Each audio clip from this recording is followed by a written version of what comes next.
ओम मुनित्रयं नमस्कृत्य सूक्तिः परिभाव्य च वैयाकरणसिद्धान्तकौमुदीयं विरच्यते।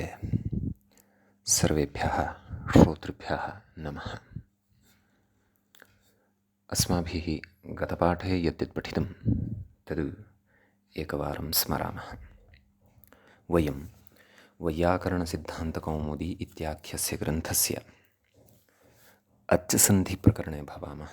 अस्य प्रकरणस्य ऊनचत्वारिंशः अथवा 39 पाठः गतपाठः अस्माकं प्रवृत्तः। तस्मिन् पाठे अस्माभिः आदौ तावत् उपसर्गादृधातौ इति सूत्रं पठितं। तत् सूत्रमादाय विमर्शः कश्चन कृतः। यद्यपि तत्सूत्रगतः विचारः प्रवर्तमानः वर्तते, सूत्रस्य पदच्छेदादिकं दृष्ट्वा तत्र अवर्णान्तात् उपसर्गाद् ऋकारादौ धातौ परे वृद्ध्येकादेशः स्यात् इति सूत्रार्थः दृष्टः। उपार्च्छति प्रार्च्छति इति उदाहरणद्वयमपि साधितं। तत्र गुणे प्राप्ते एषा वृद्धिः आरब्धा भवति इति अपि वयं जानीमः, ज्ञातवन्तश्च। तत्र अन्तादिवद्भावव्यवस्थाम् अपि च पूर्वान्तवद्भावव्यवस्थाम् अध्येतॄणां कृते बोधयितुं समुचितं कालम् अथवा समुचितम् अवसरं मत्वा ग्रन्थकारः उपार्च्छति प्रार्च्छति इति प्रयोगद्वयव्याजेन अथवा उपसर्गादृतिधातौ इति सूत्रव्याजेन बोधयन्नस्ति। यद्यपि अन्तादिवच्च इत्यस्य सूत्रस्य प्रार्च्छति उपार्च्छति इत्यादि प्रयोगाणां सिद्ध्यर्थम् अपेक्षा नास्ति, तथापि अन्यत्र अपेक्षितानां प्रयोगाणाम् अन्वाख्यानाय उपयुक्तम् अथवा अपेक्षितम् इदम् अन्तादिवच्च इति सूत्रम् अत्रापि प्राप्तं भवति। नाम उपार्च्छति प्रार्च्छति इत्युदाहरणद्वये अपि प्राप्तं भवति इति कृत्वा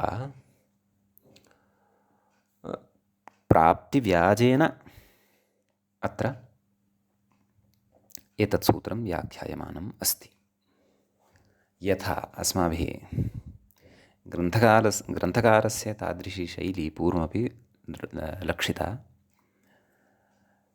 तस्य लोपः इति सूत्रव्याख्यानावसरे एचोयवायावः इत्यस्य उदाहरणानां व्याख्यानावसरे नाम अय आय अव आव इत्यादीनाम् अन्त्ये विद्यमानानां यकारवकाराणां यकारवकारयोः लोपो न भवति इति तत्र लोपः आशङ्कितः तस्य लोपः इत्यनेन सूत्रेण, परन्तु युक्त्या निवृत्तिः अपि कृता। कुतश्च सः लोपो न भवति इत्यपि अस्माकं कृते सिद्धान्तः ज्ञापितः। तादृशम् एव अवसरं मत्वा दृष्ट्वा वा अतीव चातुर्येण अत्र पूर्वान्तवद्भावव्यवस्थाम् अस्माकं कृते अन्तादिवच्च इत्यनेन सूत्रेण बोधयन्नस्ति। तत्र अस्माभिः गतपाठे अन्तादिवच्च इत्यस्य सूत्रस्य आरम्भोऽपि कृतः। सूत्रार्थः कथं लभ्यते इति सर्वोऽपि विषयः अस्माभिः दृष्टः। सूत्रं तस्य च अर्थः अस्माभिः दृष्टः। सूत्रस्य अर्थः योऽयमेकादेशः एकादेशः बहुविधः अस्माभिः बहुधा पठितश्च। एतावता तत्र गुणः, वृद्धिः, अग्रेपि अन्येपि एकादेशाः, दीर्घ एकादेशः, पूर्वरूप एकादेशः, पररूप एकादेशः इत्येते एकादेशाः अपि अग्रे पठिष्यन्त एव। तत्र यः कोऽपि एकादेशः, योऽयमेकादेशः सः एकादेशः नाम स्पष्टः विषयः, तत्र कौचित् द्वौ अपेक्ष्येते नाम पूर्वः कश्चन स्यात्, परः च कश्चन स्यात्।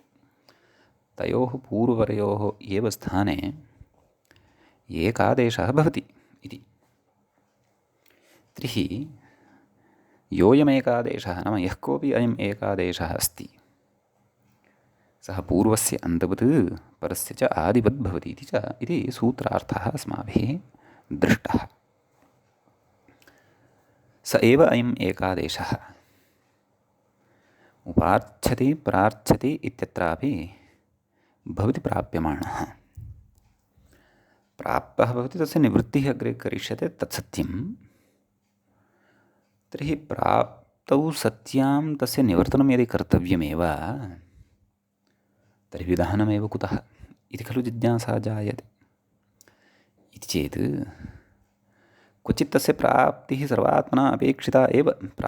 प्राप्तिः इत्येव न, प्राप्तेः परं प्रवृत्तिः अथवा साक्षात् प्रवृत्तिः इत्येव वक्तव्यं। केषुचित् शब्दानाम् अन्वाख्यानेषु अत्र पूर्वान्तवद्भावस्य अथवा परादिवद्भावस्य प्रवृत्तिः अपेक्षितैव। तानि प्रवृत्तिस्थलानि कानि सन्ति तदर्थम् उदाहरणद्वयेन अस्माकं कृते व्याख्याता बोधयन्नस्ति। तत्रापि आदौ तावत् पूर्वान्तवद्भावस्य उदाहरणम् अस्माकं पुरतः आनीय स्थापितम्। तथा च गतपाठे तत्र अन्तिमा पङ्क्तिः नाम गतपाठे व्याख्यायाः अन्तिमा या पङ्क्तिः अस्माभिः पठिता सा पङ्क्तिः इत्थम् आसीत्। तत्र पूर्वान्तवत्वे यथा एवं रीत्या तत्र उक्तम् अग्रे क्षीरपेण इति उदाहरणं प्रदत्तम् किल। क्षीरपेण इत्यस्य तत्र स्थूलरूपेण व्युत्पत्तिविचारः अस्माभिः गतपाठे तत्र विचारितः। व्याख्यात्रापि उक्तः किं पश्यन्तु, क्षीरप इन इति स्थिते आदुगुणः इत्येकादेशः एकारः इति। एवं किल। तर्हि एतावत्पर्यन्तं नाम एतत् पङ्क्तिपर्यन्तम् अस्माभिः गतपाठे पठितम्। तत्र अधुना 40 पाठः अस्य सन्धिप्रकरणस्य भवत्यारब्धः। अस्मिंश्च 40 पाठे वयम् अग्रे द्रक्ष्यामः यद् सूत्रेण यः क्रियते पूर्वान्तवद्भावः अथवा परादिवद्भावः, तत्र पूर्वान्तवद्भावस्य किमुदाहरणं, परादिवद्भावस्य च किमुदाहरणं भवितुमर्हति इति वयम् अत्र द्रक्ष्यामः। तत्र गतपाठे भवन्तः स्मरेयुः यदि मया उक्तमासीत् क्षीरपेण इत्यस्य रूपसिद्ध्यर्थम् एकमितोपि सूत्रम् अवगन्तव्यम्, तद् एकाजुत्तरपदेण इति त्रिपादीस्थं सूत्रं तद्। एकाजुत्तरपदेणः इति सूत्रमादाय क्षीरपेण इत्यस्य रूपस्य सिद्धिर्विधेया सम्यक्तया यावच्छक्यम् एकाजुत्तरपदेणः इत्यस्य सूत्रस्यापि क्षीरपेण इत्यस्मिन् उदाहरणे प्रवृत्तिः सामान्येन तु ज्ञातव्या एव। यदि पूर्वान्तवद्भावस्य सरलतमम् उदाहरणमिदम् अवगन्तव्यं तर्हि भवतु नाम किं कथयन्नस्ति अग्रे पङ्क्तौ पङ्क्तिमनुसरन्तु किं कथयति पश्यन्तु।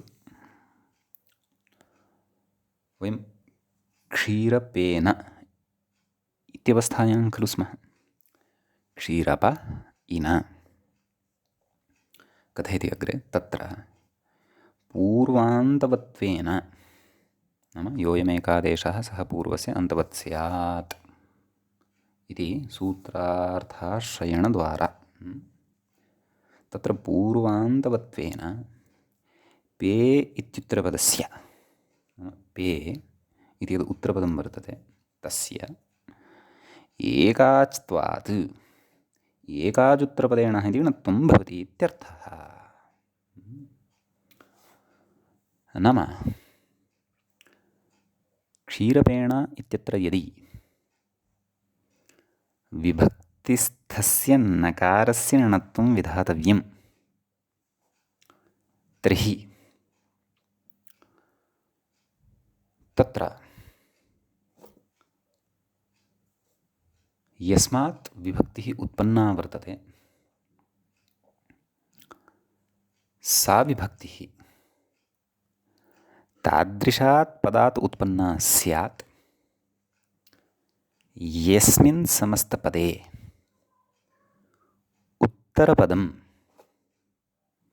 एकाच् स्यात् इति अत्र अवधानं कर्तव्यम्। पुनः वदामि, एतत् पुनः श्रोतव्यमेव, यथा अत्रैव सर्वं रहस्यम् अस्ति। एतदेव कान्सेप्ट् च अस्माभिः अवगन्तव्यम्, अन्यथा पूर्वान्तवद्भावस्य उदाहरणम् अवगतं न भविष्यति, पुनरुच्यते। तत्र एकाजुत्तरपदेण इत्यनेन प्रकृते क्षीरपेण इत्यत्र क्षीरप इन इन इति कुतः आगतः इति सर्वं गतपाठे उक्तं। टा स्थाने टाङ्सिंसामिनात्स्याः इत्यनेन इन इति आदेशः क्रियते। का प्रकृतिः? क्षीरप इति प्रकृतिः। कः प्रत्ययः? टा इति प्रत्ययः। प्रत्ययस्य स्थाने कः आदेशः? इन इति आदेशः। तस्य इन इत्यस्य णत्वं खलु विधेयम्। आदौ गुणो भवति क्षीरप इन क्षीरपेन इति। णत्वविधानार्थं सूत्रं किम्? एकाजुत्तरपदेण एकाजुत्तरपदेण। तेन किमुच्यते? एकाजुत्तरपदेण इत्यनेन सूत्रेण उच्यते यत् एकाजुत्तरपदं यस्य सः एकाजुत्तरपदः, एवं खलु? नाम तादृशसमस्तपदस्य उत्तरपदं, समस्तपदे पूर्वपदम् एकं भवति, उत्तरपदम् एकं भवति। समासानां सामान्यः परिचयः अस्माकमस्ति चेत् तर्हि तत्र उत्तरपदं यद्भवति तद् एकाज एव अपेक्षितं। एकः अच् यस्मिन् तत् एकाच्, तद् एकाच् एव अपेक्षितं, द्व्यच् त्रिज् वा नापेक्षितम्। अस्माकं समस्तपदं यद्वर्तते प्रकृते, यच्च गतपाठे अस्माभिः रूपसिद्धिपूर्वकं साधितं, क्षीरं पिबति क्षीरपः, तत्र पदद्वयं, पूर्वपदं क्षीर अकारान्तं पदं, नाम पदं नाम सुबन्धस्य एव व्यवहारः। अत्र सुप् आगतः भवति, तस्य लुक् जातः भवति। उपपदसमासः अत्र वर्तते। तद् उपपदसमासविषये च विस्तरेण अग्रे पठिष्यते। तत्र क्षीरप पूर्वपदं क्षीर, उत्तरपदं प इत्युक्तम्। उत्तरपदं वयं पश्यन्तः स्मः, यत् एकाच् अस्ति, तत्र एक एव अच्, अच् नाम स्वरः, एक एव स्वरस्तत्र वर्तते। एवं किल। एवं तर्हि एकाजुत्तरपदेणः इति किं वदति पश्यन्तु, अवधानेन पुनः शृण्वन्तु। नाम उत्तरपदं यत्र यस्मिन् तादृशं स्यात् यस्मिन् एकः एव अच् भवति,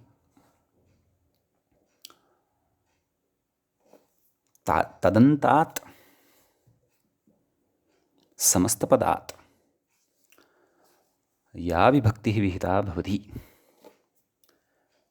तस्याः विभक्तेः अथवा तस्यां विभक्तौ यः नकारः, तस्य नकारस्य णत्वं भवति, नकारस्य णत्वं भवति। क्षीरपेण इति रूपं सिद्ध्यति। एवं किल। इदानीम् इति तु अस्माभिः णत्वविधायकस्य सूत्रस्य अर्थः ज्ञातः। यद्यपि एकाजुत्तरपदेण इत्यस्य सूत्रस्य यावान् अर्थः प्रकृतविचाराय अपेक्षितः, तावानेव अर्थः उक्तः। यस्तु अर्थः विस्तृतः अस्य वर्तते, नाम एतेन सूत्रेण अन्येपि विषयाः युक्ताः सन्ति, ते च विषयाः समासप्रकरणे स्पष्टीकरिष्यन्ते, अथवा अष्टाध्यायीक्रमे णत्वप्रकरणे त्रिपाद्यान् द्रष्टुं शक्यते। भवतु नाम, प्रकृतेव बुद्धिं कुर्मः सद्यः। एवं तर्हि उत्तरपदम् एकाचपेक्षितं भोः, तादृशादेव समस्तपदात् परतः विद्यमानायाः विभक्तेः अथवा विभक्तिस्थस्य नकारस्य णकारो भवितुमर्हति। एवं किल। परन्तु अपेक्षा का? उत्तरपदम् एकाच् अपेक्षितम्। इदानीम् अत्र यदा अस्माभिः क्षीरपा इन इत्यवस्थायां गुणः क्रियते, एवं किल। क्षीरपा इन क्षीरपेन, तदा पूर्वपरयोः स्थाने एकादेशः खलु जातः, सः कः? ए। स च द्वयोः स्थाने खलु जातः, क्षीरप इति पकारोत्तरवर्तीयः अकारः, इन इत्यत्र नकारादिः यः इकारः, नाम आद्यः यः इकारः, तयोः द्वयोः स्थाने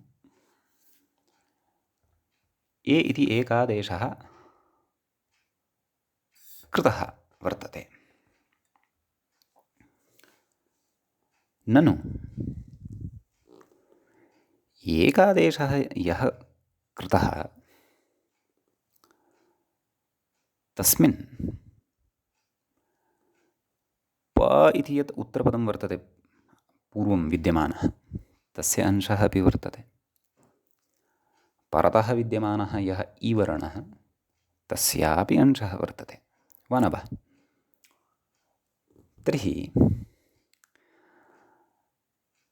पूर्वं विद्यमानस्य अकारस्य एव एषः एकारः सर्वात्मना वर्तते इति नास्ति। परतः विद्यमानस्य इन इति प्रत्ययस्य इकारस्य एव अंशभूतः एषः ए इति सर्वात्मना वर्तते इत्यपि नास्ति। किञ्च अयम् आदेशः ए इति सम्पन्नः वर्तते, सः इदानीं स्वातन्त्र्येण स्वकीयां सत्तां भजते। सः ए इति एकादेशः इदानीं पूर्वपदं यदा आसीत् प, तस्य अवयवोऽपि नास्ति। परतः विद्यमानः विभक्तिरूपः प्रत्ययः इन, नाम टा स्थाने, प्रत्ययस्तु टाः, तस्य स्थाने यः इन इति आगतः, तस्मिन्नपि प्रत्ययत्वं वर्तते एव। अतः तस्मिन्नपि तस्यापि इदानीम् अंशभूतः एषः एकादेशो नास्ति। एकादेशस्य इदानीं पृथक् स्वतन्त्रा काचित् सत्ता सिद्धा जाता वर्तते। तर्हि ये इति यः एकादेशः सञ्जातः सः पृथक्तया स्वकीयां सत्तां भजते, अपि च द्वयोः मेलनेन सः निर्मितः अस्ति इति कृत्वा एकादेशानन्तरं क्षीरप इति यदुत्तरपदमासीत् तत् एकाच् न स्थितम्। तत्र तु इदानीं कियान् भागः अवशिष्टः इति चेत् क्षीरप् प व्यञ्जनमात्रं प इति अवशिष्टं। तत्र क्षीरप् उत्तरपदत्वेन तत्र प इति अवशिष्टं। यत्तु अवशिष्टं प इति तत्तु व्यञ्जनं खलु, अथवा नाम एकादेशानन्तरं यद् अवशिष्टं प इति उत्तरपदत्वेन तत्तु व्यञ्जनरूपम् अवशिष्टं खलु। तस्य एकाच्त्वधर्मस्य तु नाशः जातः खलु। तस्य यः एकाच् तस्मिन् यः एक एव अच् आसीत् अ इति, सः तु परेण सह मिलित्वा भिन्नमेव पृथक् वर्णम् ए रूपं निर्मितवान् वा न वा। इदानीं सः अरहितः अथवा अज्रहितः वर्तते, एकाज्रहितः वर्तते। एकाज्रहितः सः वर्तते इति कृत्वा इदानीं क्षीरप् एन इत्यत्र विभक्तिस्थस्य नकारस्य णत्वं न स्यात्, यच्च णत्वम् एकाजुत्तरपदेन इत्यनेन सूत्रेण विधीयते। क्षीरपेन इति अनिष्टः प्रयोग एव अस्माकं सविधे लभ्येत। तर्हि इष्टप्रयोगः क्षीरपेण इति णत्वयुक्तः अस्माकं कृते लभ्येत। तदर्थं तादृशः कश्चन उपायः विधेयः, येनोपायेन एकादेशानन्तरमपि क्षीरप् इति उत्तरतः विद्यमानं व्यञ्जनभूतं प इत्येतावदेव यत् श्रूयमाणं वर्तते रूपम् अथवा उत्तरपदत्वेन उत्तरपदं, तद् एकाच्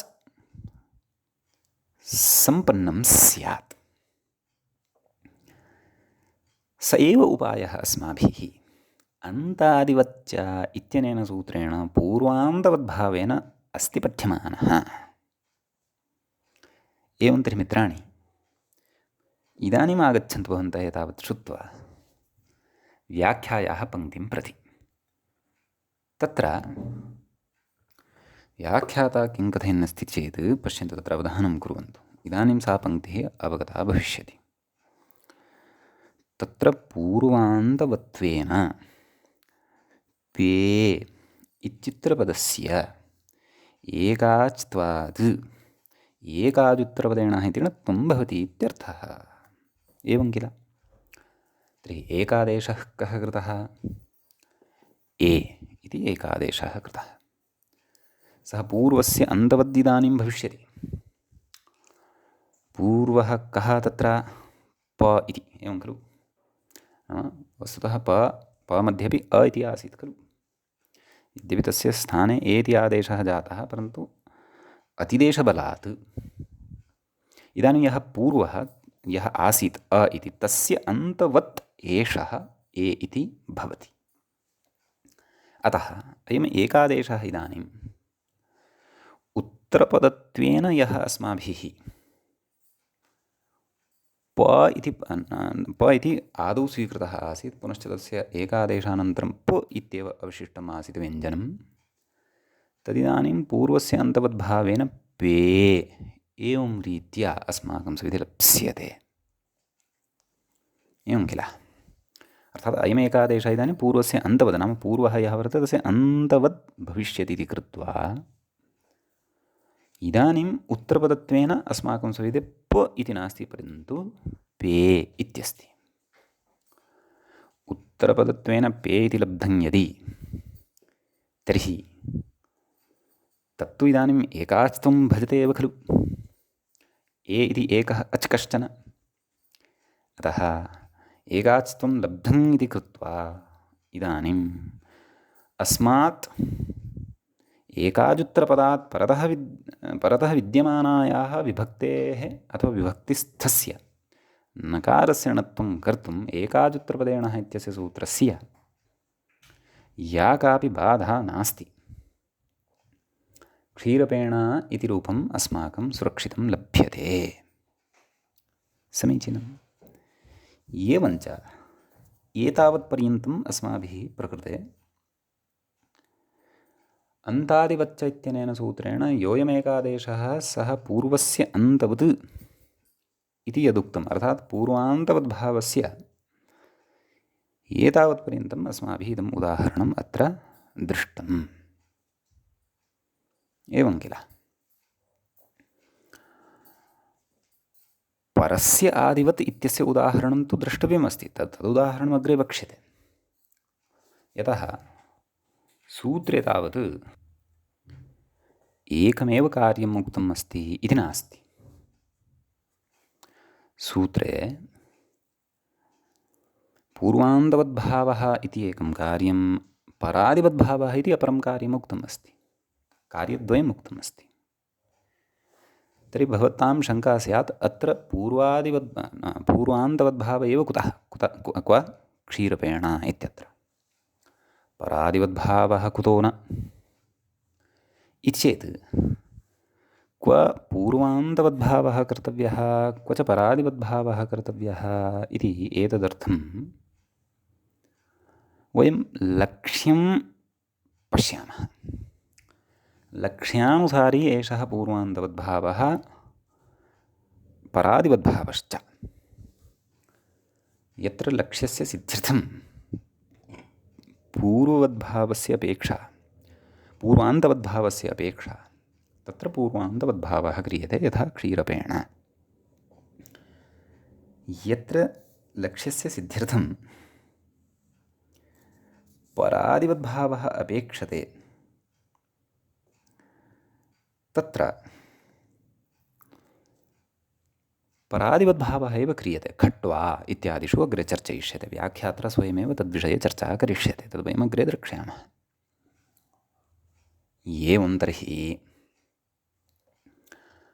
एतावता अस्माभिः पूर्वान्तवद्भावस्य चर्चा कृता वर्तते, परन्तु तत्र इदानीं कांश्चन पूर्वोत्तरपक्षान् आदाय, नाम पूर्वान्तवद्भावे अथवा अन्तादिवच्च इति सूत्रमादाय एव कांश्चन पक्षान् आदाय अत्र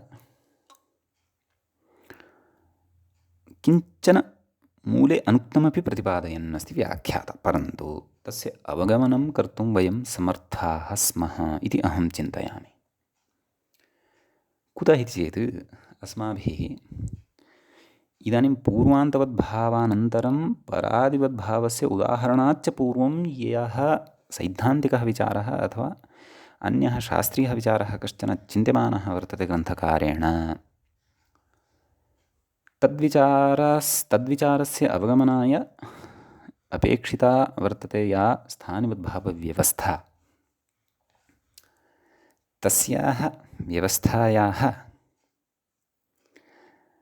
ज्ञानार्थं स्थानिवद्भावस्य ज्ञानम् अस्माकं पूर्वमेव ज्ञातं वर्तते। वयं स्थानिवद्भावं वैशद्येन विस्तरेण पठित्वा आगताः स्मः। एतेन व्याजेन स्थानिवद्भावव्यवस्था अपि ज्ञाता भविष्यति। अग्रिमं विवरणमपि अत्र विद्यमानं यद्वर्तते तस्यापि स्पष्टता भविष्यति। परन्तु मित्राणि, पूर्वान्तवद्भाव इत्याख्यः विचारः अस्माभिः यः विचारितः अधुनैव, अथवा सूत्रे यः उक्तः वर्तते, तत्सम्बद्धम् उदाहरणं तु वयं श्रुतवन्तः स्मः, अवगतवन्तः अपि स्याम। इतः अग्रे व्यवस्था श्रोतव्या, प्रयासः अवगन्तुं कर्तव्यः। यदि कदाचित् इतः अग्रे उच्यमाना व्यवस्था बुद्धौ स्थापितुं नापि शक्या तर्हि अपि क्लेशो नास्ति। यतः सूत्रे पूर्वान्तवद्भावस्य उदाहरणाय यावान् विषयः अवगन्तव्यः सोऽसौ विषयस्तु अस्माभिः अवगत एव अस्ति। इदानीम् अग्रे पश्यामः पूर्वान्तवद्भावसम्बन्धे एव किं कथयति तत् पश्यामः। कथयति अग्रे अत्र एकादेशे स्थानिवत्सूत्रं तु न प्रवर्तते इति। नाम तत्र आक्षेपः कः पूर्वपक्षिणा आक्षेपः कः क्रियमाणः वर्तते इति चेत् भोः भवता पूर्वान्तवद्भावेन यत् कार्यं साध्यमानं वर्तते तत्कार्यं स्थानिवद्भावेनापि साधयितुं शक्यं किल वा न वा? कुतः तत्र अस्माभिः एतावत् शीर्षासनं क्लेशपूर्वकं कर्तव्यम् इति चेत् तस्यैव अग्रे निरासः करिष्यते तेन पूर्वपक्षिणा उत्थापितेन पक्षस्य। किमुच्यते अत्र एकादेशे स्थानिवत् सूत्रं तु न प्रवर्तते। स्थानिवदादेशो नल्विधौ इति सूत्रस्य प्रवृत्तिः अत्र एकादेशे कर्तव्ये न भवति भोः। कथयति अग्रे कुतः एकादेशस्थानिभूतं पकारात् अकारमालम्ब्य। एवं खलु एकादेशस्थानिभूतः कः वर्तते पकारात् अकारः। यद्यपि एकादेशस्य द्वौ स्थानिनौ एवं किल एकः पकारः अपरश्च इन इति विभक्तौ विद्यमानः इकारः। अनयोः द्वयोः खलु स्थाने ए इति एकादेशः कृतः। एकस्य अकारस्य एव स्थाने तु ए इति आदेशो न विहितः। एवं किल अतः तथापि अकारोऽपि स्थाने वर्तते एव इकारोऽपि स्थाने वर्तते एव। अत्र अकाररूपस्य स्थानिनः विषये चर्चा क्रियमाणा वर्तते। क्व क्षीरपेण इत्यत्र क्षीरपा इना इत्यत्र कथयति नाम स्थानिवत् सूत्रमत्र न प्रवर्तते तेन निर्वाहः कर्तुम् अत्र न शक्यते। तदर्थं कथयति पुनः पठामि एकादेशस्थानिभूतं पकाराद् अकारमालम्ब्य नाम क्षीरप इत्यत्र पकारोत्तरवर्ती यः अकारः अस्ति तम् अकारम् आलम्ब्य पे इत्यस्य एवं खलु नाम पे इति यः वर्तते एकाजुत्रपदत्वाश्रयेण नाम एकाजुत्रपदत्वं तस्य अस्ति एव खलु अस्माभिः यथा यथा आश्रितं प्रवर्तमानस्य णत्वस्य नाम प्रवर्तमानं यद् णत्वं वर्तते केन एकाजुत्रपदेण इति स्थान्यराश्रयत्वात् इति नाम स्थानीभूतः यः अलु एवं खलु सः आश्रयः भवति यस्य आदेशरूपस्य अथवा यस्य कार्यस्य प्रकृते। तत्र उक्तमेव आदेशः स्थानिवत् स्यात् न तु स्थान्यदाश्रयविधौ इति स्थानिवदादेशो नल्विधौ इत्यत्र उक्तमेव खलु। अतः प्रकृते नाम सरलतया कथयामि यदि अल्विधिः अस्ति भोः अल्विधौ स्थानिवद्भावो न भवति अर्थात् स्थान्यलाश्रये न तु स्थान्यलाश्रयः इति यदुक्तं नाम स्थाने नाम अल्रूपं स्थानिनम् आश्रित्य स्थानिवद्भावो न भवति इति उक्तं खलु। अतः अत्रापि तद्वदेव वर्तते। पकाराद्यः अकारः सः स्थानिरूपः सः अल्रूपः एकाल्रूपः अतः प्रकृते स्थानिवद्भावो न भवति इति। अतः पूर्वान्तवद्भावः वक्तव्यः अन्तादिवच्च इत्यनेन सूत्रेण इत्यर्थः। एवं किल अग्रे उच्यते यद्यपि एकाजुत्रपदत्वमेव प्राधान्येन णत्वविधिराश्रयति एवं खलु णत्वविधिः यः वर्तते सः विधिः एकाजुत्रपदत्वमेव आश्रयति। पकारात् अकारं स्थान्यलन्तु नाम पकारात् यः अकारः वर्तते स्थान्यलरूपः तत्तु तद्विशेषणीभूत अच्त्वेन आश्रयति खलु तद्विशेषणीभूत अच्त्वेन नाम तद् अणत्वविधिः यः वर्तते सः एकाच्युत्रपदत्वम् आश्रयति पकारात् अकारः यः वर्तते सः विशेषणरूपः एव वर्तते कस्य उत्तरपदत्वेन विद्यमानस्य प इत्यस्य तथापि कथयति अनल्विधौ इति निषेधोऽत्र भवत्येव नाम अनल्विधौ नाम अल्विधौ स्थानिवद्भावो न भवति इति अस्य निषेधस्य अत्र प्रवृत्तिः जायते एव कुतः कथयति यथा कथञ्चित् स्थान्यलाश्रयणस्य एव तत्र विवक्षितत्वात् इति स्थानीभूतः यः अल् तस्य आश्रयणे सत्येव अथवा तदलम् आश्रित्य यः विधिः प्रवर्तमानः भवति निषेधविधिः वा प्रवृत्तिः वा सः न भवति इति एव तत्र विवक्षितम् अस्ति क्व स्थानिवदादेशो नल्विधौ इत्यत्र अतः अत्र स्थानिवद्भावेन निर्वाहः कर्तुं न शक्यते भोः प्रकृते अन्तादिवच्च इति सूत्रम् अपेक्षितमेव इत्यर्थः अन्यथा अग्रे कथयति नाम स्थान्यलाश्रयणं यदि न क्रियते तर्हि किं स्यात् तदुच्यते अन्यथा प्रतिदीव्य इत्यत्र त्वादेशं ल्यपं प्रतिदीव्य इति अस्ति खलु क्वचित् व्याख्यायां पूर्वमपि अयं प्रयोगः अस्माभिः विचारितः आसीत् प्रतिदीव्य इत्यत्र प्रतिदीव् त्वा स्थाने ल्यप् भवति खलु प्रतिदीव्य इत्यत्र त्वादेशं ल्यपं नाम त्वादेशः यः वर्तते ल्यप् तं ल्यपं स्थानिगतवलाद्यार्धधातुकत्वेनाश्रित्य खलु नाम स्थानिगतवलाद्यार्थधातुकत्वेनाश्रित्य नाम तत्र स्थानिकः त्वा तत्र ककारस्य इति संज्ञा भवति त्वा तकाराद्दित्वं तस्य शिष्यते आदेशः कः ल्यप् य इति स्थानिगतवलाद्यार्थधातुकत्वेन आश्रित्य इदानीं य इति यः आदेशः वर्तते सः न वलादिः एवं खलु तस्य तु आरम्भे यकारः अस्ति यकारः वल् प्रत्याहारे नास्ति एवं खलु परन्तु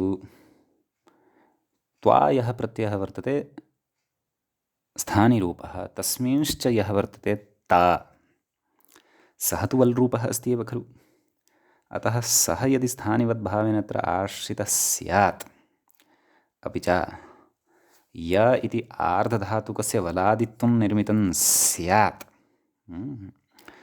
तर्हि इडागमः अपि स्यात् अतः कथयति इडागमे कर्तव्ये अनल्विधौ इति निषेध अनुपपत्तेः अनल्विधौ इति यः निषेधः उक्तः तस्याः अनुपपत्तिरेव खलु स्यात् एवं खलु नाम तस्य प्रवृत्तिरेव तत्र न स्यात् खलु कथयति तत्र वलः प्राधान्येन आश्रयणाभावात् इति वल् यः वर्तते तस्य प्राधान्येन तत्र आश्रयणं न क्रियते कः त्वा मध्ये विद्यमानः यः त तस्य आश्रयणम् अत्र न वर्तते स्थानिवद्भावे कर्तव्ये अथवा इडागमविधौ कर्तव्ये तस्य तत्र स्थानिवद्भावेन समाश्रयणं न भवति इति एतेन अग्रे कथयति एतेन स्थानिवत्सूत्रेण गतार्थमिदं सूत्रमिति निरस्तम् अतः समग्रेण प्रमाणेन अस्माभिः अत्र प्रतिपाद्यते यदि तत्र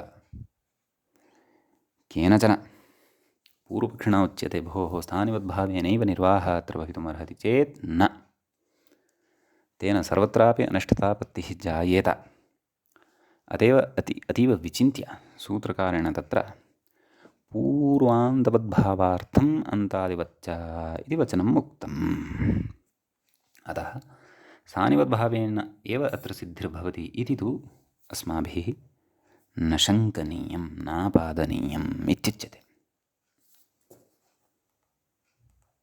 एवं किल। एवं तर्हि एतावत्पर्यन्तं पूर्वान्तवद्भावविषयिणी चर्चा कृता। नाम पूर्वान्तवद्भावस्य किम् उदाहरणं भवति इति क्षीरपेण इति एकम् उदाहरणमादाय अस्माभिः चिन्तनं कृतम्।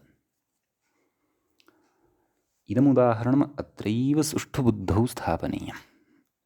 आम्, क्षीरपेण इत्यत्र पूर्वान्तवद्भावस्य किं प्रयोजनम् एकाजुत्तरपदेणः इत्यनेन सूत्रेण णत्वं भवति इति योऽयं विचारः कृतः, तं विचारमादाय स्थानिवद्भावसूत्रेण एव निर्वाहः भवति इति विचारस्य यः निरासः कृतः, सः निरासः सद्यः यदि पूर्णतया बुद्धौ नाप्युपविष्टश्चेत् चिन्ता नास्ति। परन्तु अवगन्तुं शक्नुयुः इति चिन्तयामि, यतः अस्माभिः स्थानिवद्भावसूत्रे विस्तरेण तत्र चर्चा कृता वर्तते। तथापि सद्यः बुद्धौ पूर्णतया नाप्युपविष्टश्चेदपि सूत्रस्य उदाहरणाय च अवगमनाय यावदपेक्षितं तावत् भवति अत्र पर्याप्तं भवतु। एवं तर्हि एतावता पूर्वान्तवद्भावस्य उदाहरणम् अस्माभिः साधितं। सूत्रेण परादिवद्भावः अपि खलु क्रियते, कार्यद्वयं क्रियते इति उक्तमेव। योऽयमेकादेशः स पूर्वस्यान्तवत् परस्यादिवत् स्यादिति खलु उक्तम्। अतः अधुना तावत् परस्यादिवद्भावविषये अस्माभिः चर्चा करिष्यते, तदर्थं व्याख्या अनुसरिष्यते। उच्यते किं? परादिवत्वे यथा इति। कथं? खट्वा इति। खट्वा इति उदाहरणं दत्तं। यथा पूर्वान्तवद्भावस्य किम् उदाहरणं? क्षीरपेण। इदानीं खट्वा इति उदाहरणं दत्तं। तत्र क्षीरपेण यथा रूपसिद्धिम् उक्तवान् पूर्वं व्याख्याता, तद्वत् खट्वा इत्यस्यापि संक्षेपेण रूपसिद्धिं कथयन् अस्ति। किं कथयति? अत्र नाम खट्वा इति प्रयोगे खट्वशब्दात्, खट्वशब्दः कीदृशः? अकारान्तः। खट्वशब्दात् अजाद्यतष्टाप् नाम इत्यनेन टाप् प्रत्ययः भवति। अकारान्तः खट्व इति शब्दः अतः तस्मात् टापि खट्व आ। टापः कः विशिष्यते? आ इति। खट्व आ अग्रे कथयति। सवर्णदीर्घ आकारः। अत्र भवद्भिः यद्बुद्धौ स्थापनीयम् अत्रैव जागरूकतया, खट्व आ इत्यवस्थायां पूर्वपरयोः स्थाने यः एकादेशः जातः अथवा क्रियते, सः एकादेशः भवति आ इति। पूर्वं कः? खट्व इत्यत्र विद्यमानः अकारः। परः कः? टाप् इति प्रत्ययस्य विद्यमानः आ इति वर्णः। अतः खट्व आ। अत्र अकारस्य आकारस्य च उभयोः पूर्वपरयोः स्थाने आ इति एकादेशो भवति खट्वा इति रूपं सिद्ध्यति। पश्चादत्र विशिष्टा या प्रक्रिया सा प्रक्रिया अग्रे ज्ञास्यते। खट्वा इत्यस्मात् सुप्रत्ययः आयाति, हल्न्यायनादस्य लोपो भवति, खट्वा इति रूपं सिद्धं भवति इति। एवं किल। अग्रे उच्यते तस्य परादिवत्वेन कः तर्हि एकादेशः कः अत्र? आ। योऽयमेकादेशः, कोऽयमेकादेशः? आ इति इत्याख्यः एकादेशः। परादिवत्वेन परः कः वर्तते? खट्व आ इत्यनयोः परः कः वर्तते इत्येतत् आ इति परः वर्तते खलु। तस्य आदिवत् सञ्जातः कः? एषः एकादेशः। कः? आ इति। परतः कः? आ। तस्य आदिवत् सञ्जातः कः? एकादेशः? आ। एकादेशः एव खलु आदिवत् भवति परस्य विद्यमानस्य। एवं खलु कथयति। टाप्त्वात् एवं किल। ततः परस्य सोः हल्ङ्याद् लोपः एवं खलु। अत्रापि पश्यन्तु, प्रक्रिया काचिदस्ति अत्र। अस्याः पङ्क्तेः नाम इतः या पङ्क्तिः उक्ता खलु तस्याः परादिवत्वेन टाप्त्वात् ततः परस्य सोः हल्ङ्याद् लोपः। अस्याः पङ्क्तेः अपि अवगमनात् पूर्वं खट्वा इत्यत्र समग्रा प्रक्रिया अस्माभिः ज्ञेया। खट्वा इति साधितं खलु टाप् प्रत्ययं कृत्वा। इदानीं टाप् प्रत्ययान्तः खट्वा इति शब्दोऽपि पदत्वेन न लब्धः। पदत्वेन तु तस्य लाभः तदैव भविष्यति यदा किञ्चन सुप् प्रत्ययः तस्मात् कृतः भविष्यति। सुबन्तत्वाच्च यदा तत्र तस्य पदत्वं निर्मितं भविष्यति। एवं किल, सुप्तिङन्तं पदम्।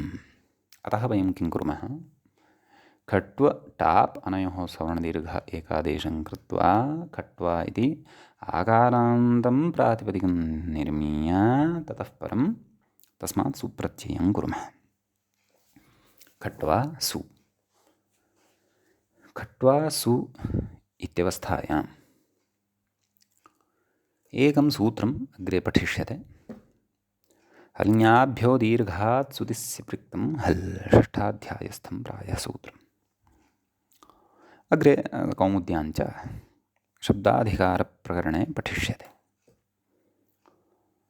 तर्हि तेन उच्यते ङन्तेभ्यः आवन्तेभ्यः हलन्तेभ्यश्च शब्देभ्यः विधीयते यः सुप्रत्ययः तस्य लोपः भवति। अन्येषामपि केषाञ्चन भवति, तद्विस्तरेण वयं तत्सूत्रं यदा पठिष्यामः तदा ज्ञास्यते।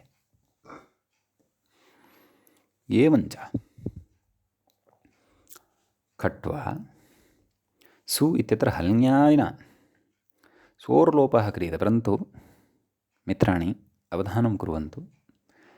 हल्ङ्याभ्यो दीर्घात् इत्यादि सूत्रं कथयति आबन्तात् विहितस्य सोः लोपः भवति इति।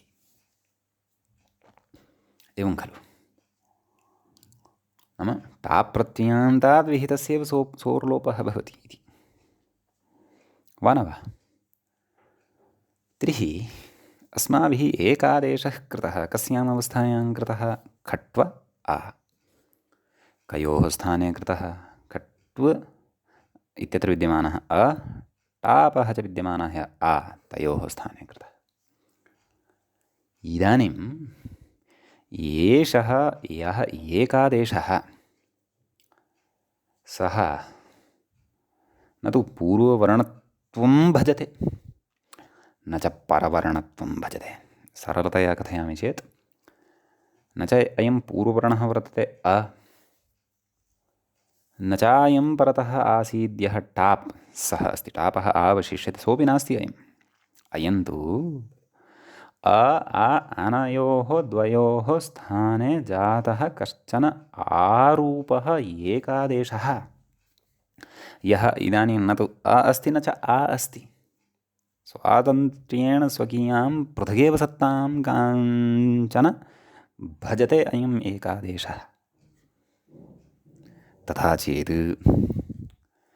अयम् एकादेशः यदि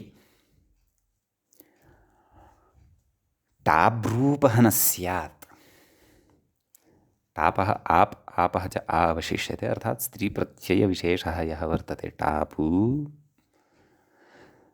तत् स्त्रीप्रत्ययधर्मः टाप् धर्मः अस्मिन् यदि एकादेशे नास्ति तर्हि अस्मात् आरूपात् विहितस्य खट्वा इत्यत्र यः एकादेशः जातः तत्र यः आ तस्मात् विहितस्य सोर्लोपः नाम सु इति प्रत्ययस्य लोपः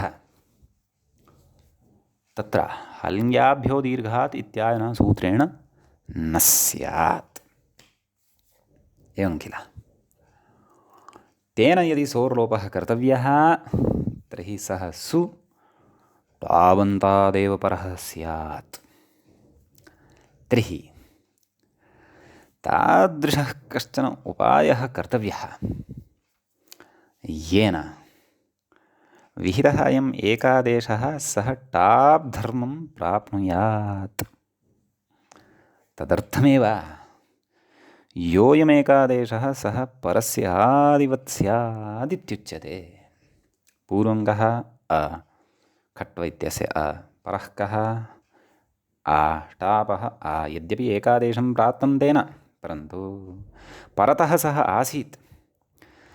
तस्य भूतावस्थामेव पुरस्कृत्य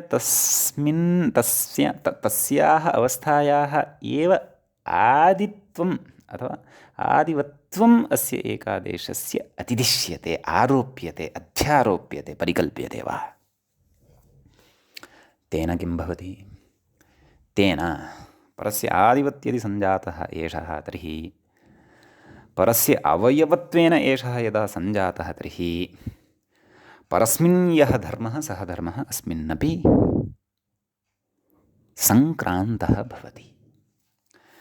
परस्य धर्मः आसीत् टाप् धर्मः, स एव टाप् धर्मः, टापः आप् इति अवशिष्यते खलु, स एव आप् धर्मः अधुना अस्मिन् एकादेशेऽपि अस्ति इति कृत्वा इदानीं खट्वा इति एकादेशान्तस्य आबन्तत्वम् अपि सिद्धम्। आबन्तत्वं परादिवद्भावेन लब्धम् इति कृत्वा हल्ङ्याभ्यो दीर्घात् स्युतिस्पृक्तं हल्, हल्ङ्याभ्यो हल् ङि आप् इति खलु तत्र उच्यते, नाम हलन्तात् ङन्तात् आबन्तात् इति। तर्हि आबन्तम् अस्य सिद्धम्। अतः आबन्तात् परतः विद्यमानस्य सोर्लोपो भवति। खट्वा इति रूपं सिद्धं भवति। एवमेव अजा, शाला, दीर्घा, उन्नता इत्यादिषु प्रयोगेष्वपि सर्वत्र परादिवद्भावव्यवस्था ज्ञेया इति बुद्धौ स्थापनीयम्। एवं किल। इदानीम् आगच्छन्तु व्याख्यातुः पङ्क्तिं प्रति विषयः स्पष्टतां यास्यति। किमुक्तं पुनः पठन्तु। तस्य कस्य सवर्णदीर्घ एकादेशः आकाररूपः यः तस्य परादिवत्वेन टाप्त्वात्, नाम परादिवत्वेन टाप्त्वं लभ्यते। टाप्त्वं तस्मिन् अतिदिष्टं भवति। कस्मिन्? एकादेशे। परस्य, नाम तस्मात् परः यः वर्तते सु, तस्य सोः हल्ङ्यादिलोपः, नाम हल्ङ्याभ्यो दीर्घात् इत्यादिना सूत्रेण लोपो सम्भवति। खट्वा इति रूपं लभ्यते। अन्यथा प्रथमाविभक्तेः एकवचने सुप्रत्ययस्य उपस्थित्या खट्वाः इति अनिष्टः प्रयोगः भवति स्म। अपेक्षितस्तु खट्वा इत्येव प्रयोगः। एवं खलु। अग्रे कथयति। इदमपि स्थानिवद्भावेन अनिर्वाह्यम् इति। नाम यथा पूर्वपक्षिणा पूर्वमाक्षिप्तं, भोः स्थानिवद्भावेनैव सिद्धं खलु, किमर्थं पूर्वान्तवद्भावः इत्येत् युक्त्या तस्य निवृत्तिः कृता। स्थानिवद्भावेन अस्य निर्वाहो भवितुं नार्हति। अतीव विचिन्त्य सूत्रकारेण अन्तादिवच्यति अतिदेशः अस्त्यार्धः। एवमेव परादिवद्भावविषये अपि यदि पूर्वपक्षी कथयति यत् स्थानिवद्भावेनैव अस्य निर्वाहः, तर्हि तस्य कृते वक्तव्यं नैव भोः, अत्रापि तथा भ्रमो मास्तु। स्थानिवद्भावेन अनिर्वाह्यं, नाम न निर्वाह्यम् इति। परादिवद्भावस्य स्वकीयं प्रयोजनं वैशिष्ट्यं च वर्तते। स्थानिवद्भावः स्वकीयस्थले भिन्नां व्यवस्थां करोति इति। तत्सदृशीव व्यवस्था स्थिति भाति, परन्तु तेन अत्र निर्वाहो न भवितुमर्हति इति स्पष्टं स्फुटं ज्ञेयम्। एवं किल। अग्रे कथयति।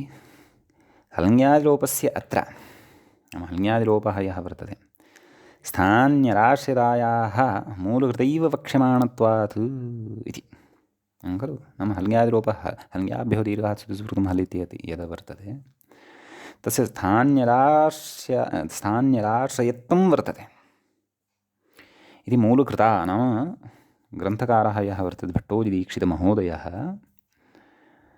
वक्ष्यमाणत्वात् तेन अग्रे वक्ष्यते इत्यर्थः। नाम तदेव अल्विधौ स्थानिवद्भावो न भवति इति कृत्वा परादिवद्भावः प्रकृते अपेक्षितः इत्युच्यते। अतः स्थानिवद्भावेन अत्र गतार्थता अस्ति इति तु न शङ्कनीयम् इत्युच्यते। अग्रे कथयति न चैवं सति यजतेर्लङि एवं किल। यजधातोः लङि उत्तमपुरुष एकवचने इटि शपि आदोणे अडागमे अयजे इति रूपं भवति। किं रूपम्? अयजे इति। यजधातुः लङ्लकारः सर्वापि प्रक्रिया उक्ता एव। उत्तमपुरुष एकवचने कः प्रत्ययः आगच्छति? आत्मनेपदे इट्। इट् वहिमहि तिप्तस्जीत्यादि सूत्रम् अस्ति खलु, तेन इट् इति प्रत्ययः आयाति। यज इट् मध्ये शप् विकरणप्रत्ययः। यज अ इट् इटः इ अवशिष्यते। यज इ एवं खलु। यज इ ततः अडागमः भवति। अयज इ अयज इ इत्यत्र गुणः भवति। अयजे इ एवं खलु। तर्हि अयजे इन्द्रम् इत्यत्र गुणस्य एकादेशस्य परादिवत्वेन इकारत्वात् तत्र इकारे परे सवर्णदीर्घः स्यादिति वाच्यम् इति प्रयोगः अस्ति। कः? अयजे इन्द्रम्। अयजे इति कथं साधितं जानीमः। अयजे इति क्रियापदे अपि लङ्लकारस्य क्रियापदे अपि अस्माभिः तत्र अयज इ इत्यत्र पूर्वपरयोः स्थाने गुण एकादेशः खलु कृतः ए इति। तर्हि सः योऽयमेकादेशः सः पूर्वस्यन्तवद् परस्य आदिवद् स्यात्। तर्हि परस्य आदिवत् स्यात् एषः। तर्हि अयजे इत्यत्र परः कः? इ। तस्य आदिवत् स्यात् नाम ईवत् स्यात्। तर्हि ईवत् यदि स्यात् तर्हि अयजे इत्यत्र अन्ते इकारः स्यात् परादिवद्भावेन। तर्हि इकारः यदि स्यात् तर्हि अयजि इन्द्र इत्यत्र सवर्णदीर्घः स्यात् पुनः। तर्हि अयजे इन्द्रमिति प्रयोगः न स्यात्, अयजीन्द्र इति अनिष्टः प्रयोगः स्यात् एवं खलु। अयजे इन्द्रम् इत्यत्र गुणस्य एकादेशस्य किं कथयति पश्यन्तु। परादिवद्भावेन इकारात् तत्र इकारे परे नाम परादिवद्भावेन इदानीं तत्र अयजे इत्यत्र एकारो नास्ति, इकारः अस्ति। कुतः? यतः सः एकादेशः इदानीं परादिवत् क्रियते साक्षात् यथा तथा यथा अस्माभिः खट्वा इत्यत्र कृतम् एवं खलु। तर्हि इकारे परे सवर्णदीर्घः स्यादिति वाच्यं। नाम सवर्णदीर्घः अत्रापि भवेत् इति न वक्तव्यम् इत्युच्यते। कुतः? कथयति इह हि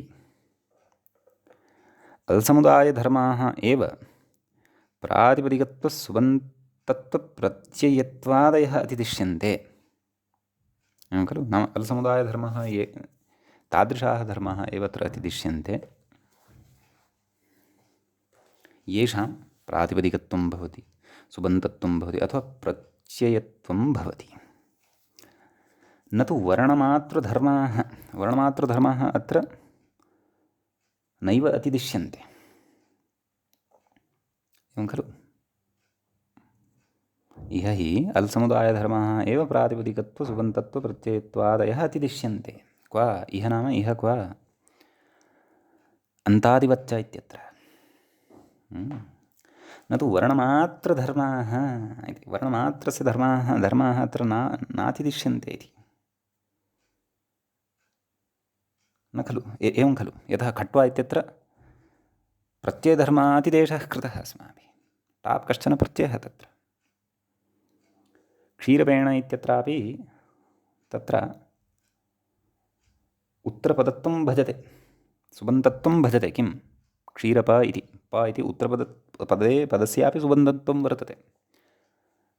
प्रत्ययलक्षणत्वेन तत् आश्रीयते सः भिन्नः विषयः। अतः तत्रैव अयम् अतिदेशः वर्णमातृधर्माणाम् अत्वह्रस्वत्वादयः तु अत्वह्रस्वत्वादयः ये वर्णधर्माः वर्तन्ते ते तु अत्र नातिदिश्यन्ते इति। एवं खलु। अतः अयजे इन्द्रम् इत्यत्र परादिवद्भावः नैव शङ्क्यः इति काचित् युक्तिः अत्र दर्शिता वर्तते। उक्तञ्च भाष्ये न वा अताद्रूप्यातिदेशात् इति। भाष्ये अत्र परादिवद्भावस्य युक्तिः अपि काचित् उक्ता वर्तते। भाष्यम् अत्र प्रमाणं भवति। अतः न वा अताद्रूप्यातिदेशात् इति वचनम् इतोपि अग्रे स्पष्टीकुर्वन् कथयन् अस्ति। अन्तादिवर्णमात्रवृत्तिधर्मान् अतिदेशात् धर्म अनतिदेशात् अयजे इन्द्रम् इत्येवं जातीयकेषु सवर्णदीर्घादिकं न भवति इत्यर्थः इति अलम् अतिविस्तरेण। नाम अयं तत्र अर्थः वर्तते। कः अर्थः वर्तते? पुनः यद्यपि विस्तरेण तु अस्य अर्थः भाष्यं दृष्ट्वा अथवा भाष्ये पौर्वापर्यसम्बन्धं ज्ञात्वा वयं पूर्णतया ज्ञातुं शक्नुमः, परन्तु अत्र उच्यमानप्रसङ्गानुरोधेन भाष्ये कथं निवृत्तिः परादिपद्भावस्य अयजे इन्द्रम् इत्यत्र कृता वर्तते तत् अस्याः पङ्क्तेः अवगमनेन वयं कर्तुं शक्नुमः। किमुच्यते? अन्तादिवर्णमातृवृत्तिधर्म अनतिदेशात् खलु। अन्तादिवर्णमातृवृत्तिधर्मस्य अनतिदेशात् नाम प्रकृते अन्तादिवर्णमातृवृत्तित्वं यत्र वर्तते, यदा अयजे इत्यत्र इ इति अन्तवर्णः यः वर्तते अथवा आदिवर्णः क्वचित् वर्तते, तत्र अतिदेशसन्दर्भे नाम तत्र अतिदेशो न भवति इति कृत्वा अयजे इन्द्रम् इत्येवं जातीयकेषु नाम इति एतादृशेषु प्रयोगेषु सवर्णदीर्घादिकं न भवति, नाम सवर्णदीर्घादिकं न भवति इति अलम् अतिविस्तरेण। अपि च यद्यपि व्याख्यात्रा न वा अताद्रूप्यातिदेशात् इति भाष्यस्थस्य वचनस्य व्याख्या एकया पङ्क्त्या कृता, परन्तु विस्तारार्थं तु तत्र अस्माभिः भाष्यम् अवश्यम् अत्र एकवारं द्रष्टव्यं। भवतु तावत् इति। परन्तु परादिवद्भावस्य किं प्रयोजनम् इति एतावान् विषयः तु अस्माकं पूर्णतया स्पष्टः जातः स्यादेव इति अहं चिन्तयामि। तत्र वर्तते पुनः पुनः चिन्तनस्य अपेक्षा काचित्, तच्च चिन्तनं यावत् क्रियते तावदेव अस्माकं विषयस्य स्पष्टता जायते।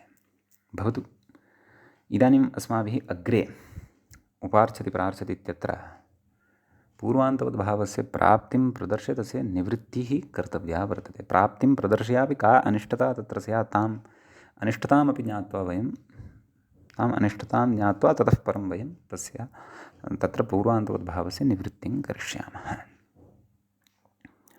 अद्य तावत् एतावदेव अत्र पठ्यते, मङ्गलं क्रियते। मुनित्रयं नमस्कृत्य सूक्तिः परिभाव्य च वैयाकरणसिद्धान्तकौमुदीयं विरच्यते। नमः सर्वेभ्यः श्रोतृभ्यः। इत्येवञ्च